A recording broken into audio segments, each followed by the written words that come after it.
everybody. Welcome back to Bite Time. Harry McCulla here. We're still talking IDA recovery, and it's been a couple of months now. But, of course, there's still a big need, and one of the biggest needs, of course, is housing. Here to talk about that, Matt Rookard, who's the CEO of TEDA, that's Terrebonne Economic Development Authority. And thanks for being here, first of all. TEDA is a government entity, but you guys have a foundation arm of this, which now has been tasked to try and find housing for people. Still a great need, I would imagine, in our area right now.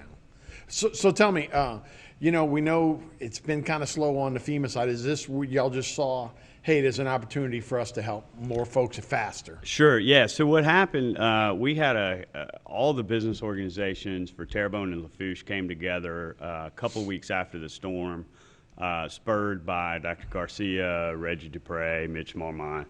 Just said, let's make sure we're coordinating our efforts on the business response. And so we had a kickoff meeting to talk about all the issues we were seeing. And frankly, it was an hour and 45-minute long meeting, and I don't think we got off the housing issue one time. Right. Even 2 weeks after the storm, when that meeting happened, it was apparent that the timelines just didn't fit reality of what people needed in terms of recovery. And so we left that meeting knowing we were going to try to do something together. We didn't quite know what. And so we just started investigating kind of what people wanted to see happen. And the reality of the situation was people want to recover on site when they're able, and they need a safe, stable environment to start rebuilding and recovering from their circumstances. And so, we came up with this, what a lot of people thought was a crazy idea, to go buy used trailers. It's a little harder to vet and get them.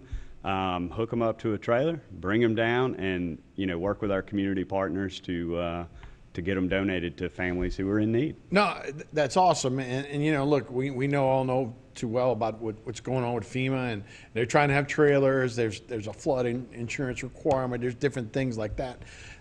Where is this different, and how can you guys help where they couldn't? Sure. So the reality is we're doing this with private money through a 501c3 foundation, so it gives us immense flexibility, just like a private business in a lot of ways. And so, once we got the funding, it becomes immensely easier. I don't have to, because I'm donating the property or the asset outright, I don't have to deal with contractors and making sure that the contractors are doing their work like a FEMA does, and then going back and inspecting the work after they're supposedly done. And I don't have to worry about flood insurance. I don't have to worry about base flood elevation. All those issues kind of go away when it's a personal property on a personal site. We're donating them outright. And look, the add-on benefit of this is a lot of the families we're dealing with didn't have a lot to begin with. And so having an asset that's worth $10,000, $15,000, $20,000 in some cases, if they take care of it, at the end of the day, they may be able to sell this and kind of accelerate their process and get more cash in their bank than some of them have probably ever had. Right. No, that's awesome. So right now we're sitting at 13. You're hoping to get to 100 possibly, huh? Yeah. So the original funding tranche, we planned on 70. We think we can get there the way it's going. We've been at it for, I guess, 6 business days, and so. Would we like to be faster? Absolutely, right? It's not a. Got to find them. It's me with a truck running around, and so we would like to be faster. But with this tranche of funding, we think we'll get to 70. We're trying to raise some money, stretch goal, kind of to get to 100, and then after that 100, what we want to do is start pivoting to kind of longer term, longer lasting housing solutions to help people recover, but. Those programs, we don't even know what those look like right now because most people that we're dealing with, at least, haven't really even assessed kind of what the options are. Right. No, there's plenty of trailers sitting there in the parking lots of a lot of places that I've seen right now. But yeah, let's get them into places, and this is an awesome idea. So who all is coming together for this? So you had some chamber, you had Dr. Garcia's on your board as well as a chamber and a couple other places. Correct. Yeah. So South Louisiana Economic Council, the Regional Economic Development Group. Is involved, SCIA, South Central Industrial Association, the Bayou Industrial Group are big, and then the Home of Terrebonne Chamber, the Thibodaux Chamber, and the Lafourche Chamber And then the economic development folks are kind of around, not necessarily formally involved, but involved. And then we're also, instead of having us try to identify the folks in need, the idea of the program was to figure out what community organizations, we all have these relationships, right? Mm-hmm. So what community organizations are down in the field that already know the hardest hit people, to keep us from having to kind of arbitrarily create guidelines for who qualifies. And so we're working with folks like the Helio Foundation, the Hash Grant Association, Catholic Charities, the NAACP, and then the 3 different tribes, Homa Nation, the Pointe-au-Chien, and the Intertribal Council, along with a Shrimpers group, right? And so what that does is it gets us that triage that needs to be done and the vetting that needs to be done through those groups. But by picking the groups carefully, it also, something that was important to us, kind of sets the tone for equity in recovery, right? And so we've seen this play out a few times, unfortunately, now, where we know there's haves and have-nots going in, and then through the process, the haves tend to get more and the have-nots tend to get less. And so we wanted to focus a lot on underrepresented groups in doing this. Again, it's 70 trailers, so it's not the end of the world, but it gives us some equity. You guys obviously have you got a grant before because of COVID at one time, so that was a good way to work some charity things in, and obviously this time in Ida recovery, a big time and a big need. The need you guys found this time was temporary housing and a trailer, and just to recap what we talked about, so far 13 people have gotten trailers. You think you got enough for 70, hoping to get to 100. But what a great way to go. And when you think about all the money, billions of dollars that are going to recovery, if you can just cut out a little bit of the government, a couple of the layers of bureaucracy before it actually gets to people, this is a great way. So we do have some pictures we'll roll through, Matt, and you can tell us a little bit more about how people can contact you guys for help. Sure. Yeah. So the program is actually working through our community partners to help triage, and a lot of them are long-term clients since the beginning of the storm, and they're providing and identifying needs. And so the housing option is kind of a wraparound service for the work that's already being done. So there's not a formal application process.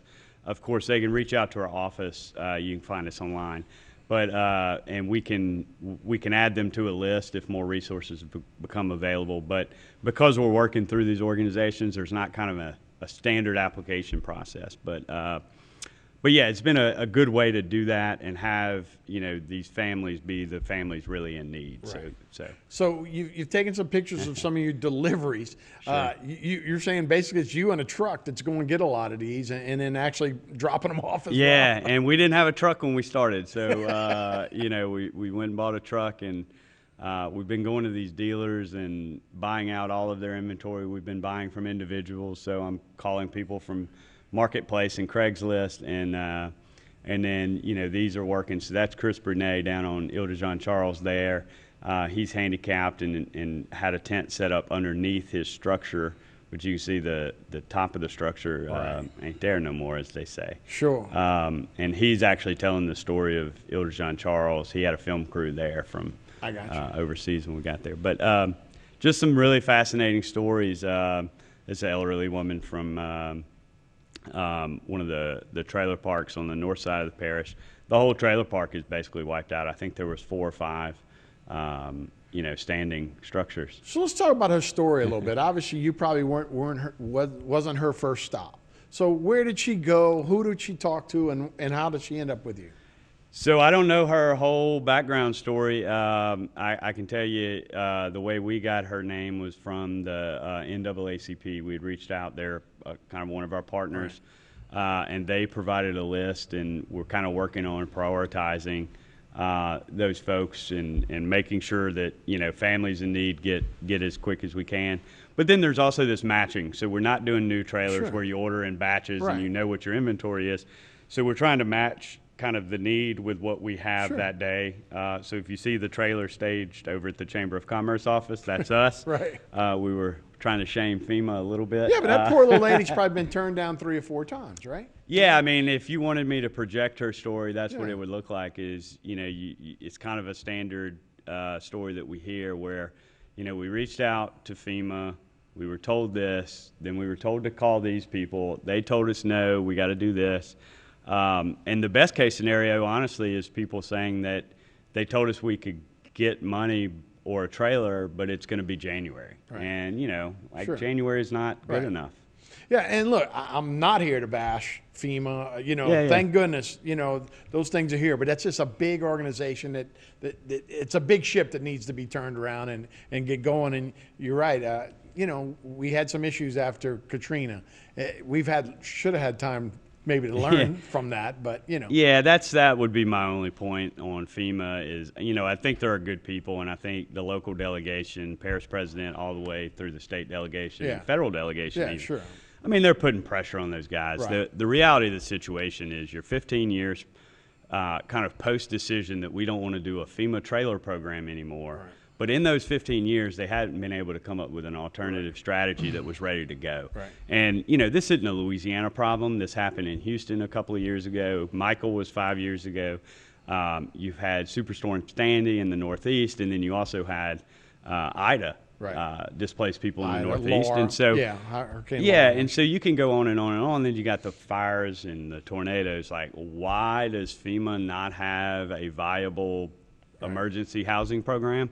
That's a question I can't answer, and I think that's where the fault lies, really. Yeah, that's a rough deal. And look, that's not an easy task for any government agency to kind of figure out where the people go. I know they were at the Hilton in New Orleans for a long time after Hurricane Laura. A lot of folks were down there. So real interesting. But so what's next? And you guys still raising money for this? Yeah, so we're still raising money. You can contact our office if you're interested in a bigger donation. Happy to talk to anybody about that and carve out kind of interest. And look, even if it's not to us, what we've done is, a lot of philanthropies have a certain track that they want to invest in. And if it's not us, we'll connect them to, the right entity to do that type of work. And so that's one way. And then you can also do PayPal, paypal.com/TEDFO, TEDFO, and make an online contribution that way. Oh, that's great. That's really easy and a good way to get it there. And we know it's going to go to a good. And it's tax deductible. Exactly, which is real big, especially nowadays. TEDA, just the original TEDA, is economic development for our area, and that's what I was kind of concerned with. What is the economic development? And how do you try and bring business into an area where we're still trying to recover? Yeah, so it's part of this is it is a business organization, and we kind of had that dialogue around, should business organizations, economic development be playing in the housing space? And to me, it's apparent, right? Because if you don't have people with stable housing, they can't go to work, they can't run a business, they can't do anything they need to do. And so we knew, one, that had to happen, and then two, we had to keep our people here, because what happens is after storms is you have a diaspora.